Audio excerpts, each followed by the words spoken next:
Exam 21 के platform पर आपका वेलकम है। इस सेशन में हम लोग उत्तर प्रदेश समीक्षा अधिकारी, सहायक समीक्षा अधिकारी 2023 और 2024 यानी 2023 के एग्जाम को ध्यान में रखते हुए जो सामान्य हिंदी यानी जनरल हिंदी का जो टेस्ट सीरीज हम लोगों ने प्रारंभ किया है प्रैक्टिस सेट, तो उसका यह चौथा यानी फोर्थ पेपर है। टेस्ट सीरीज संख्या 4 है। इसके पहले हम लोग 3 टेस्ट सीरीज कर डाले हैं, आप लोग उसको अवश्य देख लीजिएगा। तो आइए इस सेशन को हम लोग प्रारंभ करते हैं और सामान्य हिंदी का जो प्रैक्टिस सेट नंबर 4 है यानी 4 है, इसको हम लोग प्रारंभ करते हैं। और यहाँ पर सारे जो इन्फॉर्मेशन दिए गए हैं, सूचना दी गई है, तो आप लोग अब तो अच्छी तरह से जान गए हैं, क्योंकि सामान्य हिंदी पूर्णांक 50-60 का होता है, यानी पूर्णांक जो है 60 नंबर का होता है। 1 घंटे का समय होता है। कुल 60 प्रश्न होते हैं। 60 प्रश्न होते हैं और पूर्णांक भी 60 का होता है। 1 घंटे का समय होता है, यानी 60 मिनट का भी होता है। 60 क्वेश्चन 60 मिनट आपको दिए जाते हैं हल करने के लिए। और पूर्णांक भी, मार्क्स भी जो होता है वह 60 नंबर का, यानी एक क्वेश्चन 1 नंबर का होता है। और जो आंसर शीट आपको मिलती है उस पर काले बाल पॉइंट पेन का प्रयोग किया जाता है। ओके, इसके अलावा अन्य किसी पेन का आप प्रयोग नहीं करेंगे। यहाँ पर महत्वपूर्ण अनुदेश है, इसको भी आप पढ़ सकते हैं। सारी बातें जो हम लोगों ने डिस्कस किया वही सब है कि इस प्रश्नों की संख्या 60 रहेगी। ओके, प्रश्नों की संख्या 60 यहाँ पर दिया गया है, क्रम 3rd पर, तीसरे नंबर पर, और 4 विकल्प रहेंगे जिसमें से एक उत्तर सही रहेगा, वह चूज करके काले बॉल पॉइंट पेन से आंसर शीट पर जो गोला रहेगा उसे पूरा काला करना है। ओके, और इसमें माइनस मार्किंग भी रहती है, 1/3 माइनस मार्किंग, तो इसको भी ध्यान रखना है। यहाँ पर दिया गया है दंड के रूप में। ओके, दंड के रूप में 1/3 अंक काट लिया जाएगा। ओके, तो बड़े ही सावधानी से एग्जाम देना है। आइए इस सेशन के प्रश्नों को हम लोग प्रारंभ करते हैं।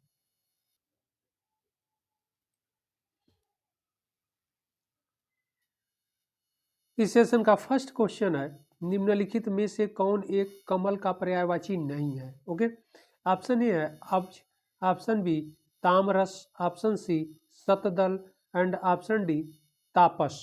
ओके, तो तापस नहीं होगा, तापस कमल का पर्यायवाची नहीं होगा, क्योंकि तापस जो है मुनि का पर्यायवाची है, ऋषि मुनि जिसे कहते हैं, तो मुनि का पर्यायवाची है, इसलिए कौन इसमें नहीं होगा, तापस नहीं होगा। ओके,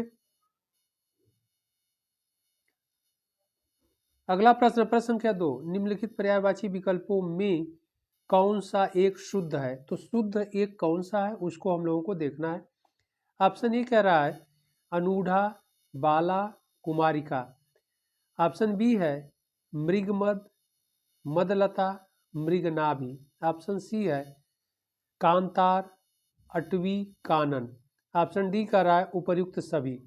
तो यहाँ पर ध्यान हम लोग रखते हैं, ऑप्शन ए पर चलते हैं, तो अनूढ़ा, बाला और कुमारिका, यह जो है कन्या का पर्यायवाची है। ओके, यह कन्या का पर्यायवाची है। और बी कह रहा है, ऑप्शन बी कह रहा है मृगमद, मदलता और मृगनाभि, तो यह जो है कस्तूरी, यह कस्तूरी का पर्यायवाची है। ओके, तो यह कस्तूरी का पर्यायवाची हो गया। मृगमद, मदलता, मृगनाभि, यह कस्तूरी का पर्यायवाची हो गया। ऑप्शन सी कह रहा है कांतार, अटवी, कानन, तो यह जो है जंगल का पर्यायवाची है। कांतार, यह जंगल का पर्यायवाची हो गया। इसका मतलब इसका सही आंसर डी होगा, सभी विकल्प शुद्ध है। कांतार, अटवी, कानन जंगल का पर्यायवाची, मृगमद, मदलता, मृगनाभि कस्तूरी का पर्यायवाची। ऑप्शन ए कह रहा है अनूढ़ा, बाला, कुमारिका कन्या का पर्यायवाची। ओके,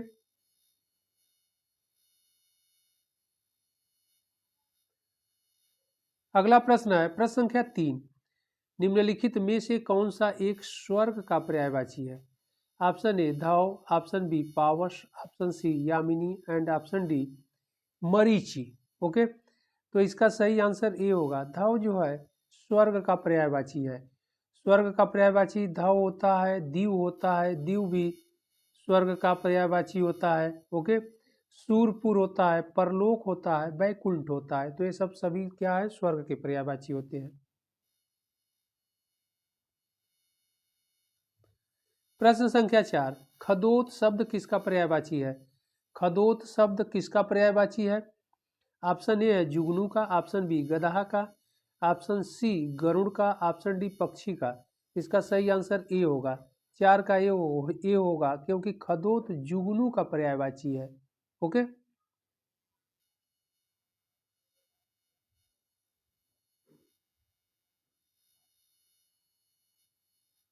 अगला प्रश्न है प्रश्न संख्या 5, निम्नलिखित युग्मों में से कौन सा युग्म सही सुमेलित नहीं है?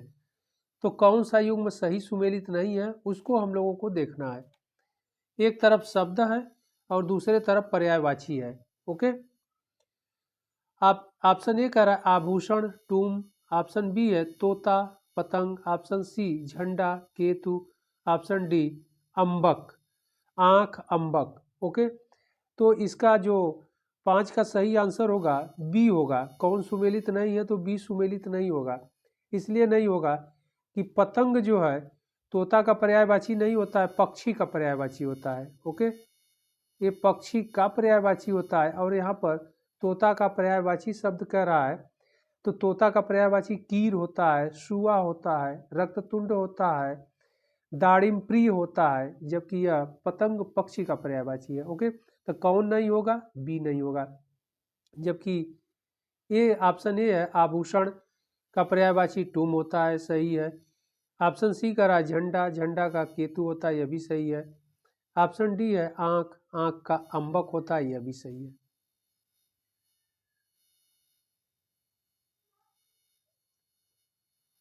अगला प्रश्न प्रश्न संख्या 6, निम्नलिखित में से कौन सा एक तोता का पर्यायवाची नहीं है? ओके। ऑप्शन ए है रक्ततुंड, दाड़िम प्रिय, ऑप्शन सी है शुक एंड ऑप्शन डी है झस। ओके। तो इसका सही आंसर डी होगा। डी नहीं होगा क्योंकि रक्ततुंड हम लोगों ने डिस्कस किया है, दाड़िम प्रिय यह भी सही है, शुक यह भी सही है, झस नहीं है क्योंकि झस मछली का पर्यायवाची होता है। ओके।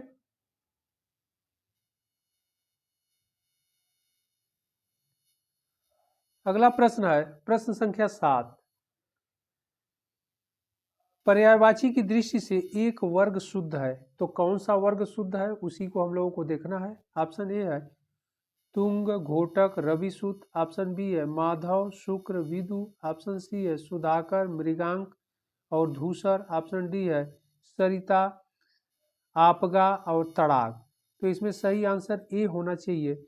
इसलिए ए होना चाहिए कि यह जो है तुरंग है, घोटक है, रविसूत है, यह घोड़ा का पर्यायवाची है। यह घोड़ा का पर्यायवाची है। तो यही वर्ग शुद्ध हमें दिखाई पड़ रहा है। ओके।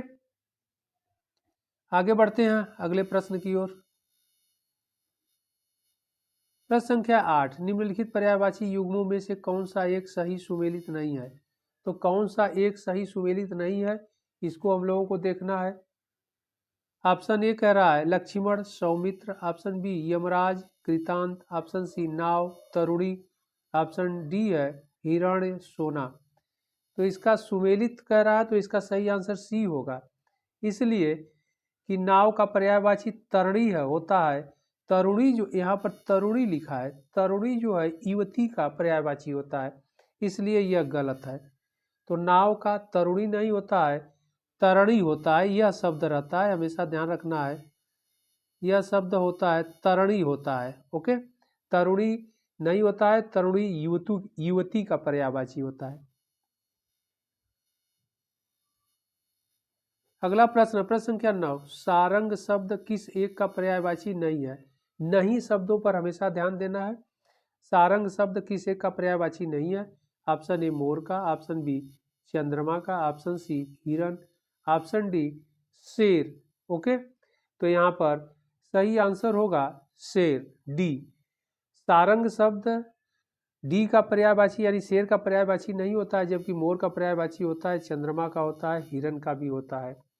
ओके। तो चंद्रमा, भौरा, सांप, मोर, हिरण, कमल, हंस, तो इन सब का घोड़ा, इन सब का पर्यायवाची होता है ओके, जबकि शेर का पर्यायवाची नहीं होता है। अगला प्रश्न है प्रश्न संख्या 10। त्रियामा पर्यायवाची है। ऑप्शन ए रात का, ऑप्शन बी गंगा का, ऑप्शन सी पर्वत का, ऑप्शन डी समुद्र का। तो इसका सही आंसर होगा ए, रात का। त्रियामा जो है रात का पर्यायवाची होता है। अगला प्रश्न है प्रश्न संख्या 11। निम्नलिखित में से किस एक की वर्तनी अशुद्ध है? तो अशुद्ध वर्तनी किसका है उसी को हम लोगों को देखना है। ऑप्शन ए का रहा है जात्याभिमान, ऑप्शन बी है स्वावलंबन, ऑप्शन सी है विदेह, ऑप्शन डी है व्यावहारिक। ओके, तो इसका सही आंसर क्या होगा? बी होगा, स्वावलंबन का रहा है तो यही गलत है, क्योंकि यह अशुद्ध वर्तनी है। शुद्ध वर्तनी स्वावलंबन होता है, यह शब्द लिखा रहता है स्वावलंबन, स्वावलंबन। ओके, स्वावलंबन लिखा रहता है, इसलिए यह गलत है। और इसका जो शुद्ध वर्तनी स्वावलंबन होता है। ओके, अगला प्रश्न है प्रश्न संख्या 12। कह रहा है अशुद्ध वर्तनी वाला शब्द है। निम्नलिखित में से कौन अशुद्ध वर्तनी वाला शब्द है? ऑप्शन ए कंकड़, ऑप्शन बी त्याज्य, ऑप्शन सी योगीवर, ऑप्शन डी वाहिनी। इसका सही आंसर सी होगा, योगीवर अशुद्ध है, क्योंकि योगीवर है, योगी ग पर छोटी की मात्रा होती है, योगी वर शब्द होता है, यह शब्द होता है। ओके, इसलिए इसकी वर्तनी जो है अशुद्ध है, जबकि कंकड़, त्याज्य, वाहिनी यह सही है।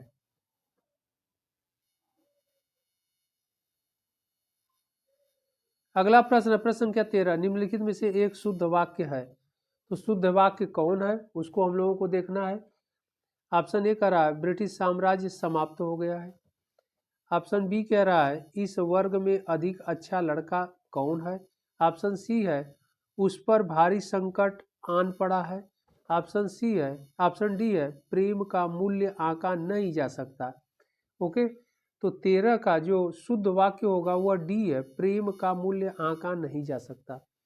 शुद्ध यही होगा, क्योंकि अगर ऑप्शन ए देखा जाए ब्रिटिश साम्राज्य समाप्त हो गया, तो साम्राज्य ये गलत है, साम्राज्य नहीं होता साम्राज्य होता है, तो यहाँ पर स पर आ की मात्रा नहीं है, तो यह साम्राज्य होता है, इसलिए यह गलत हुआ। और इसके बाद कह रहा है कि इस वर्ग, ऑप्शन बी कह रहा है इस वर्ग में अधिक अच्छा लड़का कौन है। तो इस वर्ग में अधिक अच्छा, अधिक नहीं होगा, सबसे अच्छा लड़का होगा। ओके, अधिक शब्द का प्रयोग नहीं किया जाता है, सबसे अच्छा लड़का कौन। इसके बाद ऑप्शन सी का रहा है उस पर भारी संकट आन पड़ी, तो उस पर भारी संकट आन नहीं आ पड़ा। ओके, भारी संकट आ पड़ा, तो यह तीनों शब्द गलत है, तीनों ऊपर के ऑप्शन गलत हैं, सी डी जो है यही सही है।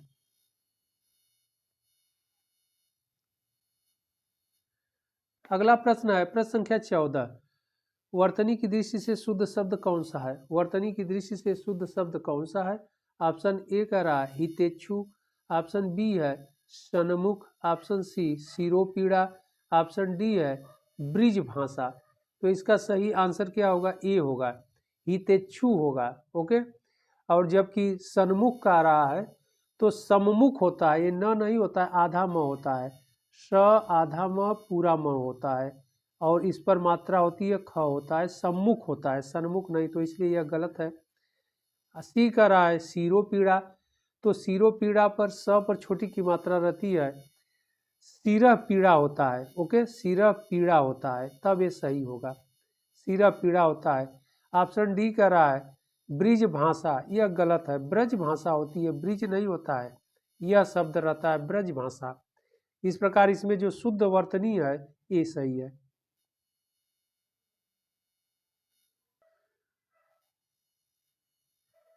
अगला प्रश्न प्रश्न संख्या 15। एक शुद्ध वर्तनी शब्द है। ऑप्शन ए है अजमाइश, ऑप्शन बी है श्रुति लिपि, ऑप्शन सी है प्रतिष्ठा, ऑप्शन डी है मुमूर्षु। इसका सही आंसर होगा डी सही होगा, मुमूर्षु होगा, मुमूर्षु। ओके, तो मुमूर्षु यही सही होगा। अजमाइश जो है यह गलत है, अजमाइश नहीं होता, आजमाइश, अ पर आ की मात्रा होती है, इसलिए यह गलत है। श्रुति लिपि कह रहा है तो श्रुति नहीं होता है, श्रुत लिपि होता है, त पर छोटी की मात्रा नहीं रहनी चाहिए। यहाँ पर सी कह रहा है प्रतिष्ठा, प्रतिष्ठा नहीं होता है, ट की जगह ठ होगा, प्रतिष्ठा होता है। ओके, इसलिए यह भी गलत है। सही क्या है? मुमूर्षु।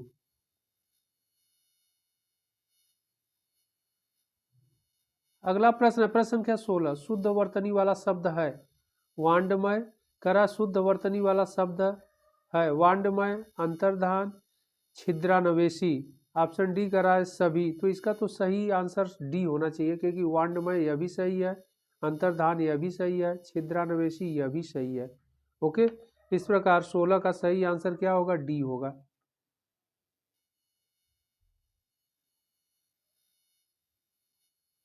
अगला प्रश्न प्रश्न संख्या 17, एक शुद्ध वाक्य है, तो शुद्ध वाक्य कौन सा है, इसको हम लोगों को देखना है।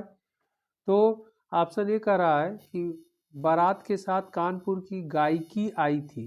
ओके, ऑप्शन बी कह रहा है गलियों को चौड़ी करनी आवश्यक है। ऑप्शन सी है अधिकतर लोगों का यही विचार है। ऑप्शन डी कह रहा है अभी ही वह यहाँ से गया है। तो इसमें सही आंसर तो सी होना चाहिए, अधिकतर लोगों का यही विचार है, यही शुद्ध वाक्य है। क्योंकि यहाँ पर ऑप्शन ए कह रहा है बारात बारात के साथ कानपुर की गायकी आई थी, तो यह गलत शब्द है, गायकी नहीं होता है, गायिका होना चाहिए, यानी शुद्ध शब्द गायिका होगा, गायिका आई थी।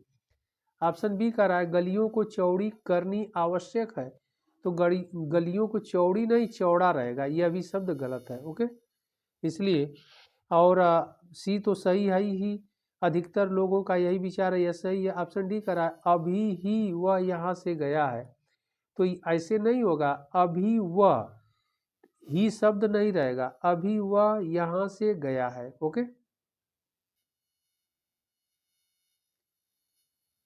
अगला प्रश्न है प्रश्न संख्या 18, 18 क्या कर रहा है, निम्नलिखित में कौन एक अशुद्ध वाक्य है। तो एक अशुद्ध वाक्य कौन सा है? ऑप्शन ए है पुस्तकों का प्राकथन परिचयात्मक होता है। ऑप्शन बी है एक माँ की दृष्टि में उसका बालक ही सबसे सुंदर होता है। ऑप्शन सी है भगत सिंह गुदड़ी के लाल थे। ऑप्शन डी है मैं दर्शन करने आया था। तो 18 का जो कह रहा है कि अशुद्ध वाक्य, इसमें प्रश्न को भी ध्यान देना है हम लोगों को, निम्नलिखित में कौन सा एक अशुद्ध वाक्य है। तो इसका जो सही आंसर होगा ए होगा, पुस्तकों का प्राकथन परिचयात्मक होता है, यही गलत है। क्योंकि जो प्राकथन होता है इसमें प्राकथन आधा क भी होता है और तब पूरा क होता है। ओके, तो आधा क इसमें नहीं है, वर्तनी की दृष्टि से यह गलत है। तो प्राकथन प्रा आधा क पूरा क तब थ होता है तब ना पूरा। ओके, तो प्राकथन जो है इसका गलत है, और सब वर्तनी देखा जाए तो सही है, क्योंकि अशुद्ध वर्तनी यही है। और बी कर रहा है एक माँ की दृष्टि में उसका बालक ही सबसे सुंदर, यह सही है। भगत सिंह गुदड़ी के लाल थे, यह सही है। मैं दर्शन करने आया था, यह भी सही है।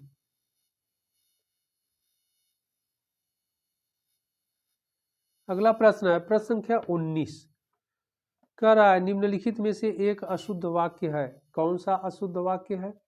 ऑप्शन ए कह रहा है मैं अनेकों बार दिल्ली गया हूँ।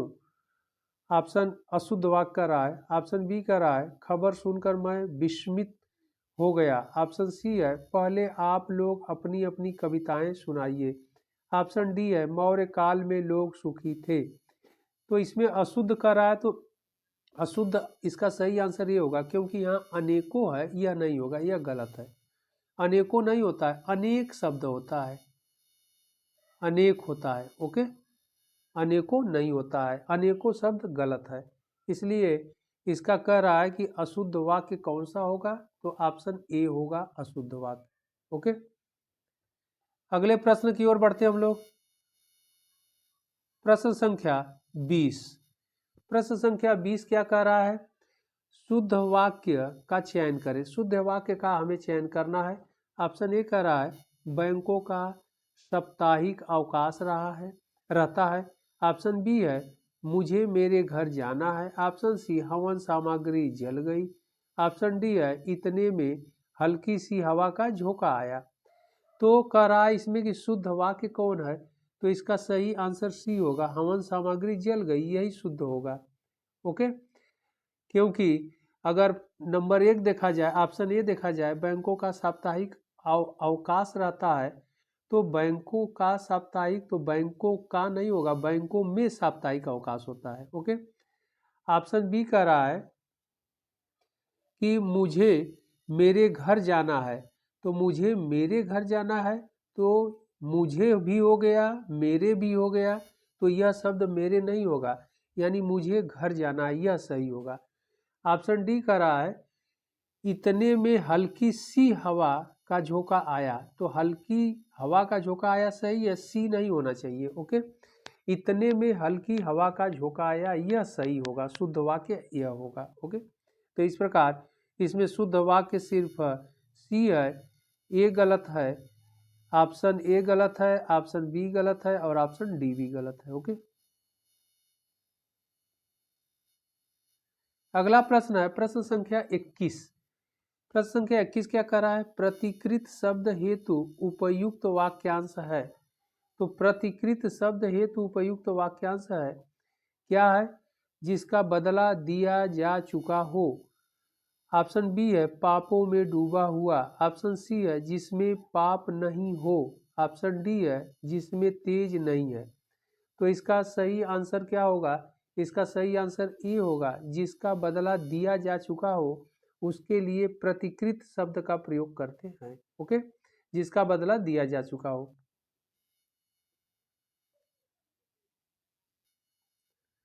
अगला प्रश्न, प्रश्न संख्या 22, निरंतर ऊंचे उठने की इच्छा वाक्यांश के लिए सही शब्द है। ऑप्शन ए उदिशा, ऑप्शन बी उच्छ्वास, ऑप्शन सी ऊर्ध्वगामी, ऑप्शन डी उदंत। ओके, तो इसका 22 का जो सही आंसर होगा वह ये होगा उदिशा, मतलब निरंतर ऊंचे उठने की इच्छा वाक्यांश के लिए जो सही शब्द है उदिशा उसे कहते हैं।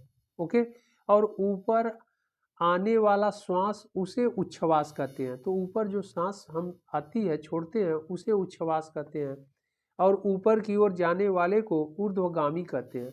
ऊर्ध्वगामी ऊपर जाने वाले को कहते हैं। ओके,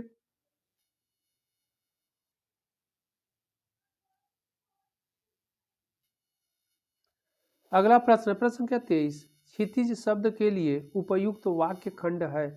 ऑप्शन ए है जहां पृथ्वी और आकाश मिले दिखे, ऑप्शन बी है अपना स्थान छोड़कर बाहर न जाने वाला, ऑप्शन सी है जिसका चित्त स्थिर हो, ऑप्शन डी है पश्चिम एवं उत्तर दिशाओं के मध्य का कोण। इसका सही आंसर ये होगा, जहां पृथ्वी और आकाश मिले दिखते हैं उसे क्षितिज बोलते हैं। ओके,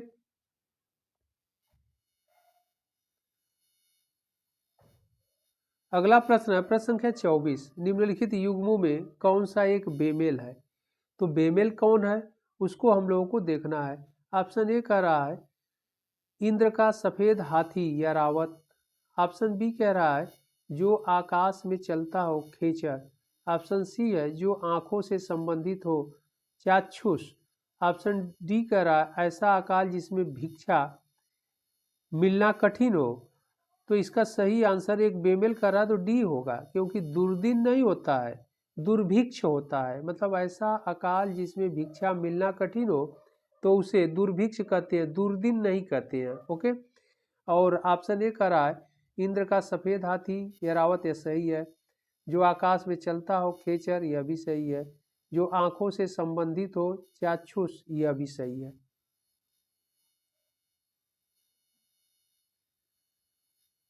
अगला प्रश्न है प्रश्न संख्या 25, जिसे अधिक बकवास करना न आता हो वाक्यांश के लिए एक शब्द है। जिसे अधिक बकवास करना न आता हो, ऑप्शन ए अकथ्य, ऑप्शन बी अप्रगल्भ, ऑप्शन सी मूक, ऑप्शन डी अंकस्त। ओके, तो इसका 25 का जो सही होगा बी होगा, अप्रगल्भ, उसे अप्रगल्भ कहते हैं, जिसे अधिक बकवास करना न आता हो। तो इसका सही आंसर क्या होगा, बी होगा।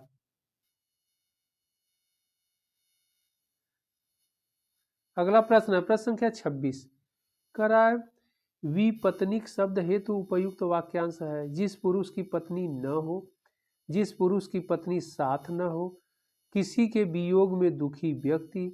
ऑप्शन डी कह रहा है जिसकी पत्नी मर गई हो, तो इसका सही आंसर बी होगा, जिस पुरुष की पत्नी साथ न हो उसे विपत्निक कहते हैं। ओके, उसके लिए विपत्निक शब्द का प्रयोग किया जाता है। और ऑप्शन डी कह रहा है यह भी इंपॉर्टेंट वाक्यांश है, जिसकी पत्नी मर गई हो उसे तो विदुर कहते हैं। ओके, विदुर कहते हैं। किसी के वियोग में दुखी व्यक्ति वियोगी होता है, और जिस पुरुष की पत्नी न हो अपत्निक कहते हैं। ऑप्शन ए हो जाएगा अपत्निक, जिस पुरुष की पत्नी न हो। और इसका विपत्निक का सही जो वाक्यांश होगा जिस पुरुष की पत्नी साथ न हो विपत्निक।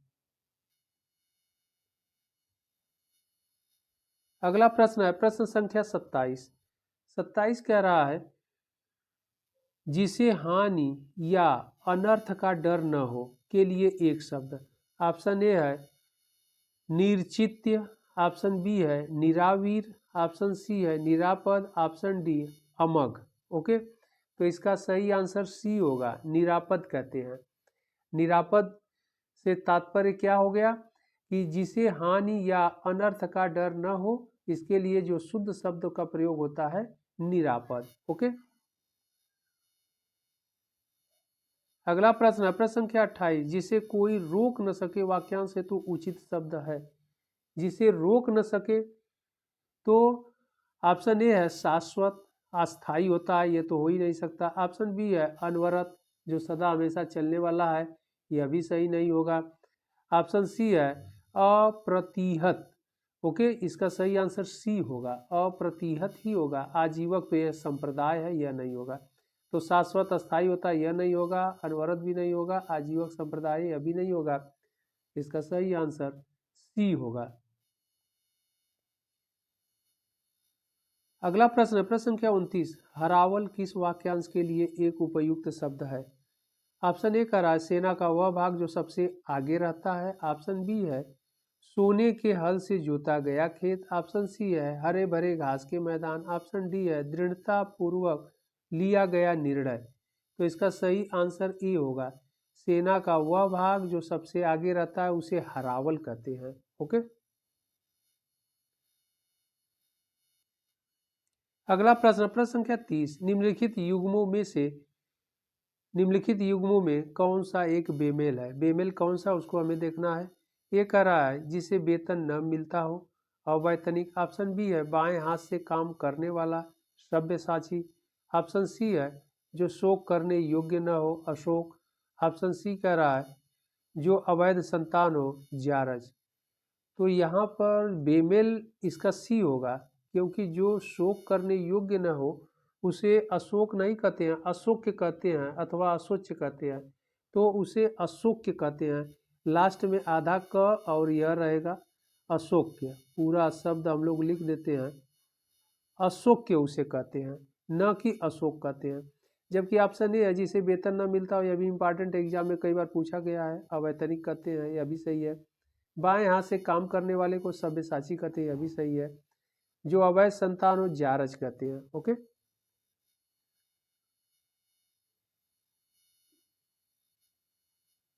अगला प्रश्न है प्रश्न संख्या 31। कह रहा है निम्नलिखित युग्मों में कौन सही सुमेलित नहीं है। तो सुमेलित कौन नहीं है, एक तरफ शब्द है एक तरफ विलोम शब्द है। ओके, तो इसको हम लोग देख लेते हैं कि इसमें कौन सही नहीं है। ऑप्शन ए कह रहा है संगठन का विसरण। ऑप्शन बी कह रहा है स्पर्धा का सहयोग। ऑप्शन सी है शालीन का धृष्ट। ऑप्शन डी है नख का सिक। तो कह रहा है सुमेलित नहीं है, तो ये जो है सुमेलित नहीं है। संगठन का विसरण कह रहा है, संगठन का तो विघटन होता है, विसरण नहीं होता है। संगठन का विघटन होता है। ओके, और स्पर्धा का सहयोगी यह तो विलोम सही है। शालीन का धृष्ट यह भी सही है। नख का सिक यह भी सही है।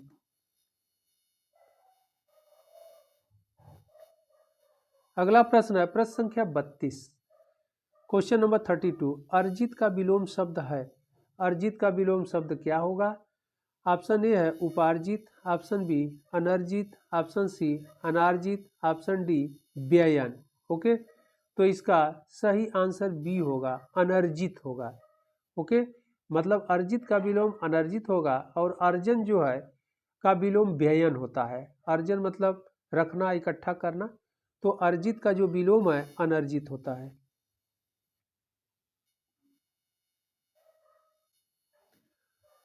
अगला प्रश्न है प्रश्न संख्या 33। आविर्भाव का विलोम है। ऑप्शन ए है तिरोभाव, ऑप्शन बी अवसान, ऑप्शन सी करा ए तथा बी दोनों, ऑप्शन डी करा इनमें से कोई नहीं। इसका सही आंसर सी होगा। तिरोभाव भी होता है, अवसान भी होता है, विलोम दोनों सही है। ओके,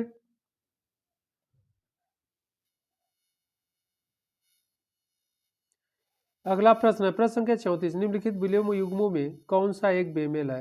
एक तरफ शब्द है, दूसरे तरफ विलोम है। ऑप्शन ए कह रहा है गौण, लघु, ऑप्शन बी है गौण, मुख्य, ऑप्शन सी है घटक, समुदाय, ऑप्शन डी कह रहा है ध्वंस सृजन। तो ध्वंस सृजन होता ही है, गौण का मुख्य भी होता है, लघु नहीं, तो इसका आंसर जो होगा ए होगा।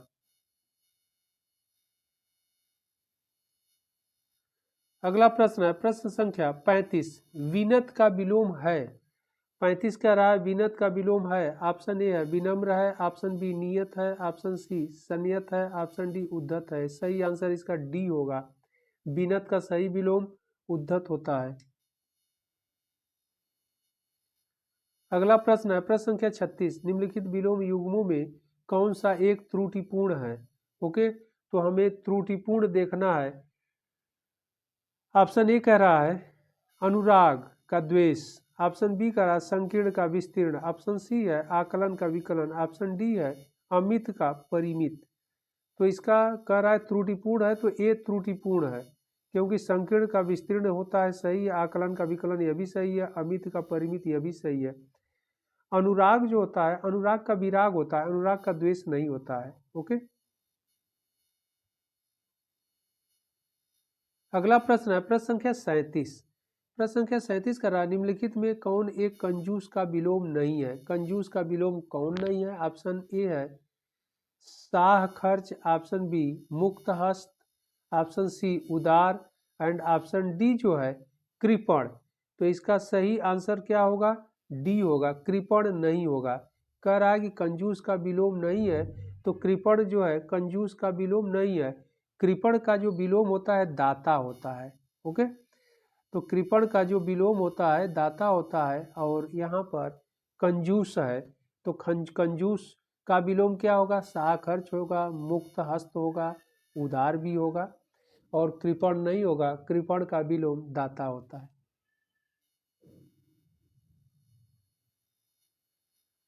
अगला प्रश्न है प्रश्न संख्या 38। शब्द निस्तब्ध शब्द का सही विलोम है। निस्तब्ध शब्द का जो सही विलोम है क्या होगा? ऑप्शन ए है झंकृत, ऑप्शन बी है विस्तब्ध, ऑप्शन सी माधुर्य, ऑप्शन डी का रहा है इनमें से कोई नहीं। तो इसका निस्तब्ध शब्द का सही विलोम झंकृत होता है। इसका सही आंसर ए होगा। ओके, और लावण्य का माधुर्य जो है लावण्य का होता है, इसलिए निस्तब्ध शब्द का झंकृत होता है।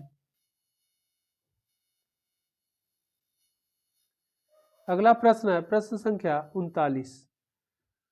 कर उज्ज्वल का विलोम है। ऑप्शन ए श्वेत, ऑप्शन बी धूमिल, ऑप्शन सी निश्चल, ऑप्शन डी म्लान। इसका सही आंसर बी होगा, धूमिल होगा। जो उज्ज्वल है उज्ज्वल का सही विलोम धूमिल होगा। श्वेत का जो है श्याम होगा।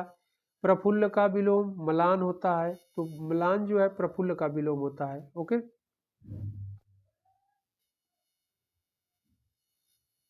अगला प्रश्न है प्रश्न संख्या 40। प्रश्न संख्या 40 कह रहा है क्षुद्र का सही विलोम है। क्षुद्र शब्द का सही विलोम, ऑप्शन ए विराट, ऑप्शन बी विशाल, ऑप्शन सी महान, एंड ऑप्शन डी उपरोक्त सभी। तो इसका सही आंसर डी हो जाएगा, क्योंकि क्षुद्र छोटा से तात्पर्य विलोम क्या है? विराट, विशाल भी है, महान भी है। तो यह तीनों शब्द रिप्रेजेंट कर रहे हैं किसको? क्षुद्र को। क्षुद्र शब्द का विलोम है।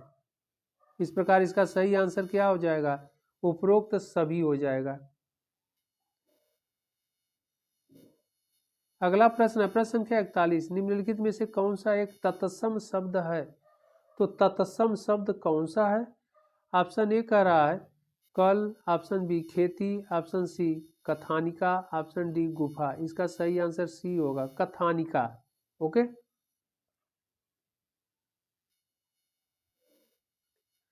अगला प्रश्न प्रश्न संख्या 42, निम्नलिखित में जामाता का तत्सम शब्द है। ऑप्शन ए है दामाद, ऑप्शन बी दाढ़ी, ऑप्शन सी जनेऊ, ऑप्शन डी जजमान। इसका सही आंसर ई होगा। ओके, जमाता का दामाद होता है।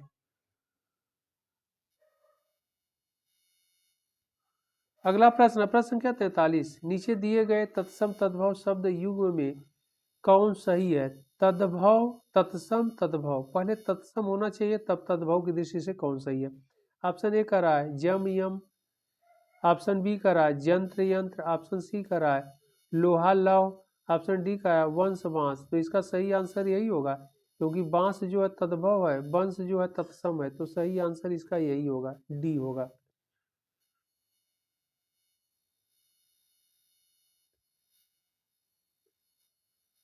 अगला प्रश्न है प्रश्न संख्या 44। ओके, प्रश्न संख्या 44 क्या कर रहा है, निम्नलिखित तद्भव तत्सम युग्मों में कौन सा एक बेमेल है, यानी कौन सा विपरीत है, बेमेल है, उसको हम लोगों को देखना है। तद्भव तत्सम, एक तरफ तद्भव शब्द है, दूसरे तरफ तत्सम शब्द है। तो हम लोगों को तद्भव तत्सम के युग्म से सही जो बेमेल है, विपरीत है, विरोधी है, उसी को हम लोगों को चूज करना है। ओके। ऑप्शन ए कर रहा है धूल धूली, ऑप्शन बी पड़ोसी प्रतिवेशी, ऑप्शन सी शर्करा शक्कर, ऑप्शन डी है जामुन जम्बू। ओके, तो इसका जो सही आंसर होगा बेमेल का वह तो सी होगा, क्योंकि शर्करा और शक्कर यह उल्टा शब्द हो गया है। शर्करा जो है तत्सम शब्द है, शक्कर जो है तद्भव शब्द है। तो यही जो है एक बेमेल शब्द है। और धूल धूली यह सही है, पड़ोसी प्रतिवेशी सही है, जामुन जम्बू यह भी सही है। ओके।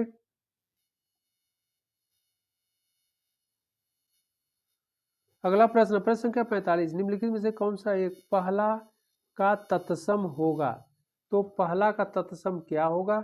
ऑप्शन ए है पहल, ऑप्शन बी है प्रहल, ऑप्शन सी है पल्ला, ऑप्शन डी है प्रथिल। तो इसका सही आंसर डी होगा, प्रथिल होगा। ओके।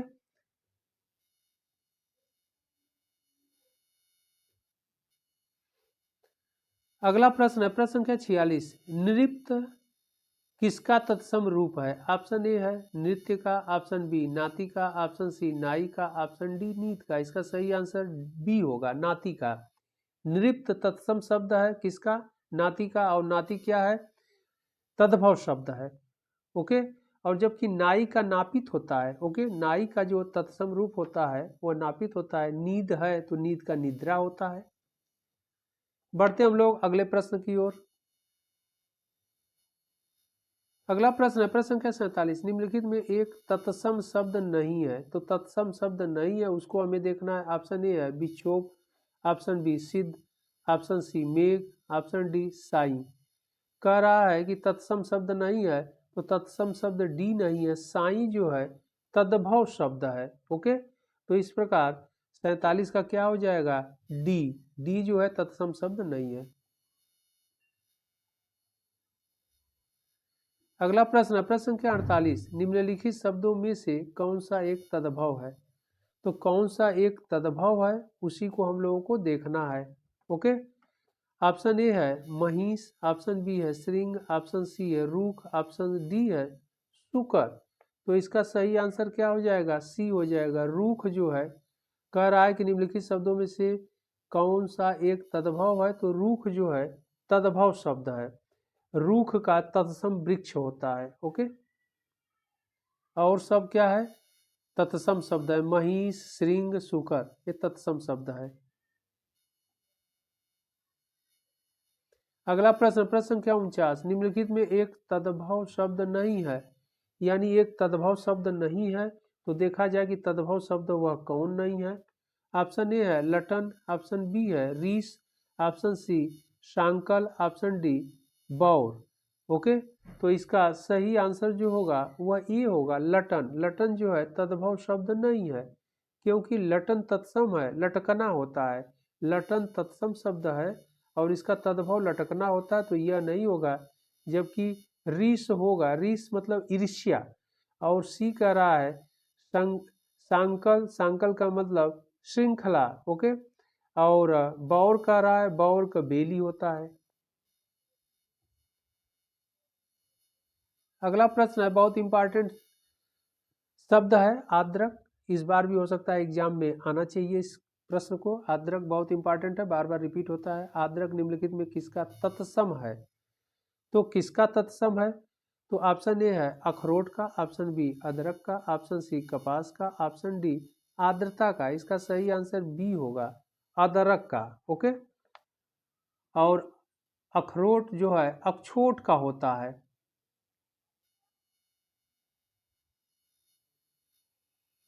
अगला प्रश्न है प्रश्न संख्या 51। प्रश्न संख्या 51 क्या कह रहा है? निम्नलिखित में कौन एक विशेष्य विशेषण युग्म नहीं है? तो विशेष्य विशेषण युग्म नहीं है। ऑप्शन ए कह रहा है पथ पाथे, ऑप्शन बी कह रहा है फेन फेनिल, ऑप्शन सी है विरोध विरुद्ध, ऑप्शन डी है हार्दिक हृदय।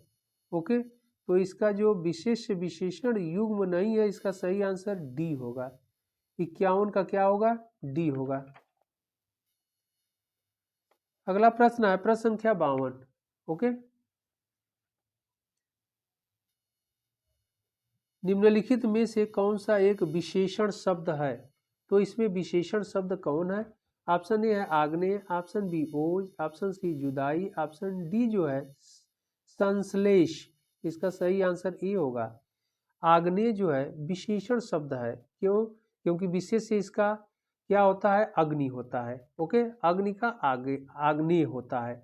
और ओज का ओजस्वी होता है। तो ओज जो है विशेष शब्द है। ओके, जुदाई, जुदाई का जुदा होता है। संश्लेष का संश्लिष्ट होता है। ओके, तो यह सभी शब्द क्या है? विशेष्य हैं। ओज, संश्लेष, जुदाई या विशेष्य हैं। और यहाँ का राय निम्नलिखित में से कौन सा एक विशेषण है? तो आग्नेय क्या है? विशेषण है। तो सही आंसर ई होगा, इसका विशेष्य अग्नि होता है। अगला प्रश्न है प्रश्न संख्या 53 यानी क्वेश्चन नंबर 53। ओके, कह रहा है निम्नलिखित वाक्यों में किस एक में प्रविशेषण का प्रयोग किया गया है? अब देखिए प्रविशेषण का प्रयोग किया गया है। ऑप्शन ए कह रहा है कमला अति सुंदर लड़की है, ऑप्शन बी है राम चंचल लड़का है, ऑप्शन सी है लाल घोड़ा दौड़ रहा है, ऑप्शन डी है इनमें से कोई नहीं। तो यहाँ पर सही आंसर ए होना चाहिए, और ए होगा भी। कमला सुंदर लड़की है तो विशेषण हो गया। अब ये प्रविशेषण कह रहा है, तो प्रविशेषण के डिफिनीशन में हम लोग यही देखे हैं कि प्रविशेषण उसे कहते हैं उस शब्द को जो विशेषण की विशेषता बतलाए। तो यहाँ कमला सुंदर लड़की है तो सुंदर की विशेषता बता रहा है अति, इसीलिए यह प्रविशेषण हुआ। ओके,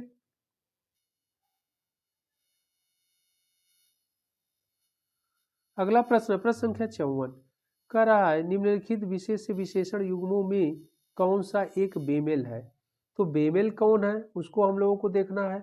ऑप्शन ए कर रहा है झंकार झंकृत, ऑप्शन बी कर रहा है बिलगाव बिलग, ऑप्शन सी है रुद्र रौद्र, ऑप्शन डी है मुख माथुर। ओके, तो इसका सही आंसर क्या होगा? डी होगा, क्योंकि विशेष से विशेषण की दृष्टि से बेमेल यही है।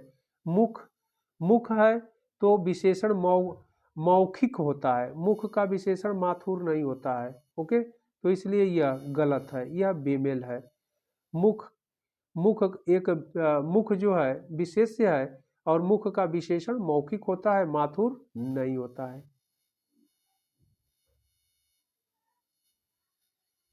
अगला प्रश्न है प्रश्न संख्या 55 यानी क्वेश्चन नंबर 55 कह रहा है एक विशेषण पद है, तो विशेषण पद कौन सा है? ऑप्शन ए कह रहा है अधिक्रमण, ऑप्शन बी कर्म, ऑप्शन सी ऋषि, ऑप्शन डी दानव। तो इसका सही आंसर विशेषण कह रहा है विशेषण पद है तो दानव होगा। दानव विशेषण पद है, क्योंकि विशेष से इसका क्या होता है? दनु होता है। ओके, तो दनु होता है, दनु का दाना होता है। ये बातें ध्यान रखना है।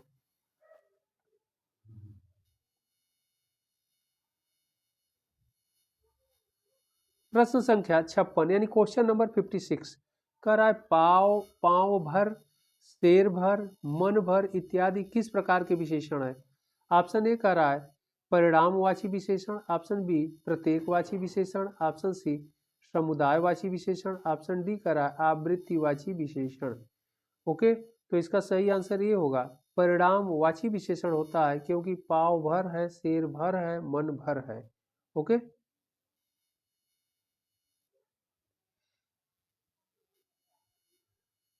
अगला प्रश्न, प्रश्न संख्या 57 उस पागल आदमी को इतने पैसे किसने दिए वाक्य में गुणवाचक विशेषण कौन सा शब्द है। ऑप्शन ए उस, ऑप्शन बी पागल, ऑप्शन सी पैसे, ऑप्शन डी इतने। इसका सही आंसर बी होगा, पागल होगा। ओके, गुणवाचक विशेषण क्या है, पागल है। अगला प्रश्न है प्रश्न संख्या 58 गर्म पानी गर्मी पैदा करता है, इस वाक्य में कौन सा विशेष्य पद है। ओके, तो ऑप्शन ए कह रहा है गर्म, ऑप्शन बी पानी, ऑप्शन सी गर्मी, ऑप्शन डी है इनमें से कोई नहीं। सही आंसर बी होगा, पानी। पानी जो है विशेष्य पद है। ओके, तो इन वाक्यों में इस तरह के क्वेश्चन देते हैं और इसमें से विशेष विशेषण का पद आपसे पूछा जाता है, तो उसका चयन करते समय इसके नियम को ध्यान रखना बहुत ही जरूरी है। ओके, अगला प्रश्न, प्रश्न संख्या 59 ध्रुव के समान के लिए सही विशेषण है। तो ध्रुव के समान के लिए सही विशेषण क्या है। ऑप्शन ए न्यायी, ऑप्शन बी धर्मपालक, ऑप्शन सी अटल, ऑप्शन डी जो है सत्यनिष्ठ। तो इसका सही आंसर क्या होगा, सी होगा, अटल।